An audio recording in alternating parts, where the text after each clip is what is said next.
leaving the base, so that first half inch, product free. Okay, anybody can take a stab at why? Because it will develop faster on your scalp because of the heat.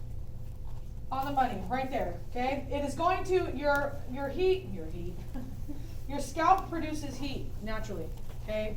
Anytime you utilize heat in any type of process, it's gonna speed it up. So when we're doing color, if we were to apply single process going lighter and we're lifting, because heat speeds it up, what happens is your base is gonna end up becoming a lot lighter than the rest of the hair, okay? And because that heat kicks it up. And then you have what we call hot roots. Nobody wants that. It doesn't happen when you go darker, and that's why we apply from base to ends when we go darker, okay? And then we also keep it off of the porous ends because the ends are porous. What happens when the ends are very, very porous? It's going to saturate.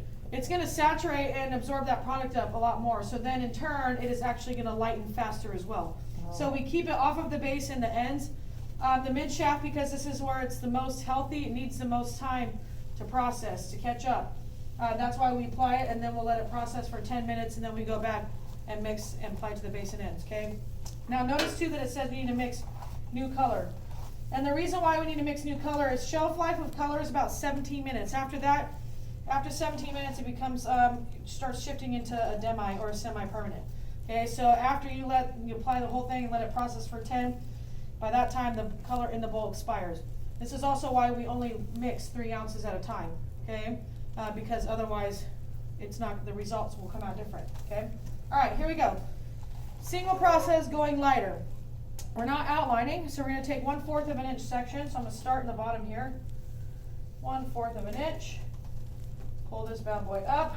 This is gonna be one, let me get this out of the way too so you guys can see. Wow. There we go, okay? So then we're gonna apply a 1/2 inch from the scalp to the porous end. So I'm gonna take it, you're gonna apply to top and bottom. So I'm gonna go bottom first, not touching that base. You see how I'm staying away from it? Okay, boom, get really good saturation. Then what I do here is with my thumbs on the ends, I'll pinch it right where I want my product application to stop, right? So I know that I'm not applying product after my thumbs because you want to keep those ends dry, okay? Come in, again, 1/2 inch away, all the way down. Good saturation. You're not necessarily going to be manipulating this one as much as you would for like your single process going darker. And the reason is because out of nowhere, if we start doing this, naturally what's going to happen is that fingers will fall all the way through the ends, right? And then you get it on the ends. So do you see how it's empty on my base and my ends here? Okay? And you're going to do that all the way up the section. So I'm going to do a few more because, again, just like with your single process going darker, you don't want to sandwich these sections together. And specifically when you guys do this one, you want to actually bump them and have a little bit of a separation, okay?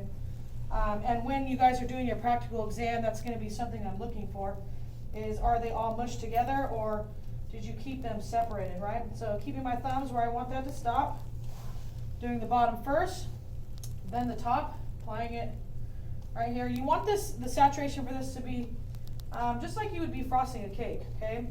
Then once I get to this point here, what I'm going to do is I'm actually going to take the tail of my tint brush and I'm going to place it right in between and I'm going to lay it down. So do you guys see the separation between those two sections, right? One, this is what's going to allow me to see are your section size appropriate, and two, are you keeping it consistently off that base and the ends. And as we start to pull this part of the hair down, what happens is these ones fall a little bit further. So bumping it is going to stop it from these top ones smushing down onto the bottom ones. Cool? Feel good? Single process going lighter. All right, we're going to work on that back panel. So you guys should now be in your the back